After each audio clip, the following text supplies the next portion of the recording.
A double car bombing occurred in Somalia over the weekend, killing more than 300 individuals and wounding more than 300 others.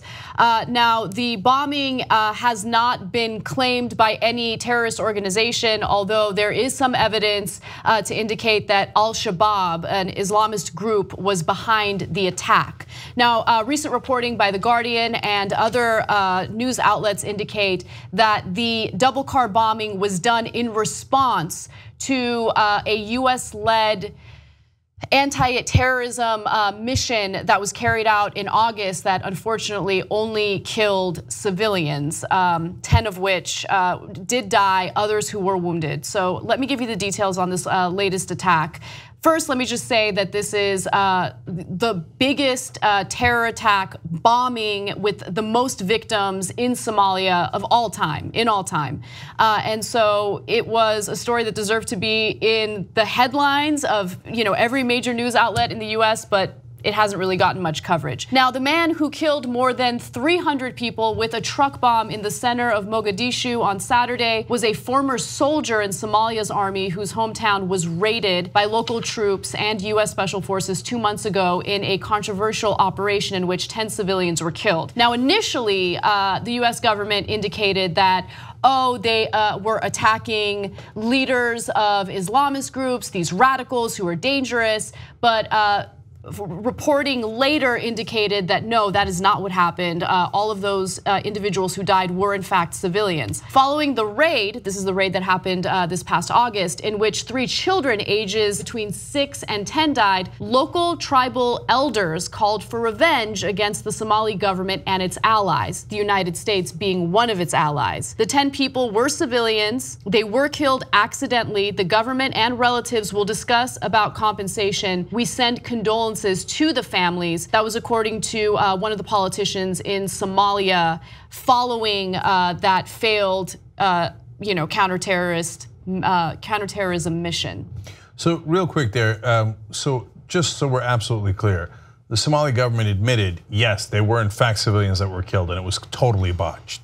So there's no dispute about that. And in fact, they are offering what they call blood money to the relatives of the murdered civilians. That's right. And including the 3 kids, families, obviously.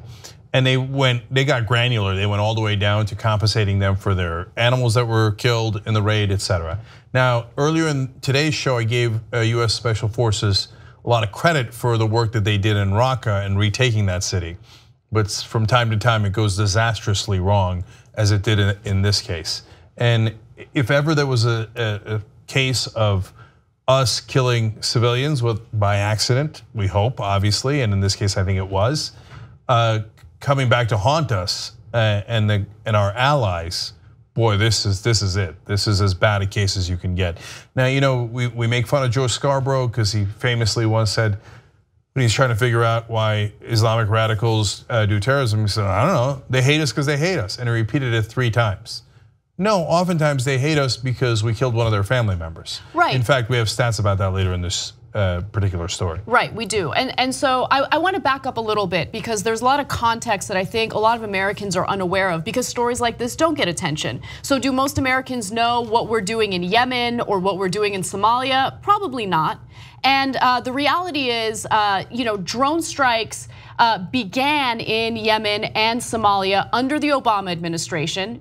And he got criticized for that on this show on a regular basis. However, the drone strikes have been amplified under the Trump administration. He has essentially lifted combat restrictions and opened the floodgates for more drone strikes in Somalia and in Yemen. And so in Somalia, there has been a civil war raging since 2009, and it is a war against the government of Somalia, which is aiming for a more secular country, and various Islamic groups, Al-Shabaab being one of them. And so Al-Shabaab throughout the civil war has basically taken over certain parts of Somalia, and then because of US involvement and other international countries getting involved, they have lost certain territories, and it goes on and on and on. But one thing that you should keep in mind is after this US-led counterterrorism effort in August that led to the deaths of these 10 civilians, some of which were children,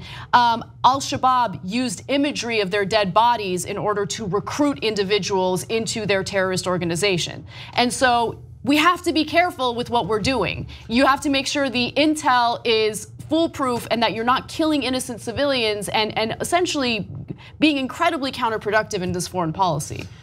So look, the guy who did the bombing is the one most responsible. Of course, no one's taking away responsibility from him. At the same time, actions have consequences, so let's be careful about our actions. And I gotta be honest with you, I used to be more of an interventionist. So the situation in Somalia is really difficult, and if the government asks us for help in fighting Islamic radicals, I am very, very tempted to give them that help because I don't want Islamic radicals taking over Somalia or other countries. On the other hand, when we intervene, we have made one mess after another after another.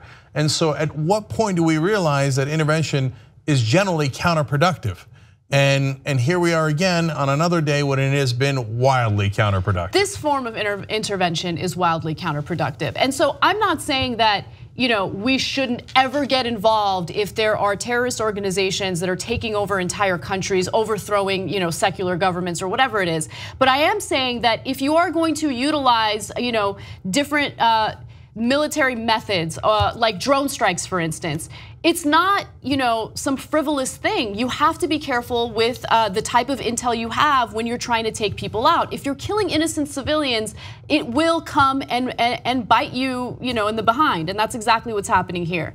Now let's go to the double car bombing that happened this past weekend. Let's give you some details. Officials say that it involved 2 vehicles, a Toyota Noah minivan and a much larger truck carrying around 772 pounds of military-grade and homemade explosives. The target for both vehicles was the heavily guarded airport compound in Mogadishu, where the United Nations, most embassies, and the headquarters of the 22,000 strong African Union peacekeeping force, AMISOM, are based. So this was an intentional attack against, different government agencies and also international agencies that are supportive of the current Somali government. And so of course, these Islamist terrorists are trying to target them and take them out. The minivan was stopped at a checkpoint several hundred meters short of its target and the driver detained. The bomb later detonated, possibly set off by remote control or by security officials. I also want to note that as of Monday, around 167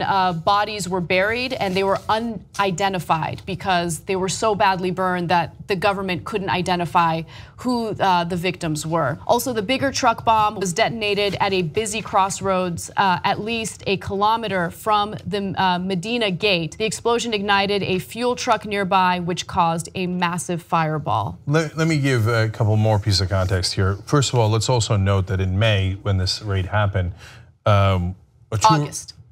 Oh, okay.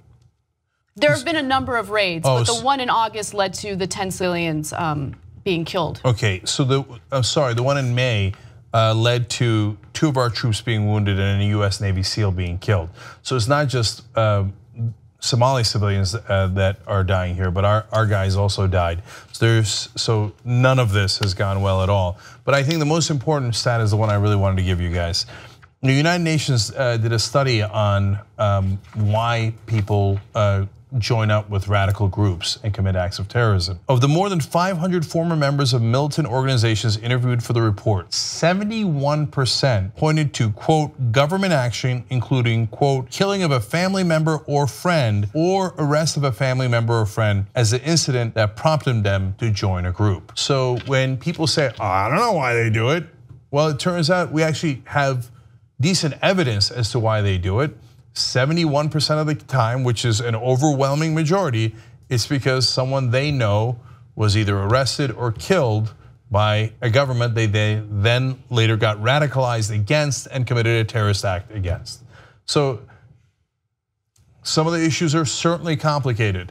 but there are also some simple explanations. You kill someone's family member, they're gonna wanna kill you. That's kind of how it works. And that is why intervention that we have done for decades and decades in the Middle East has backfired on us. Because the more people we kill, the more people they want to kill in return. And that's the state of play right now. Watch the Young Turks commercial-free, download it or stream it, watch it any way you like at tytnetwork.com/join.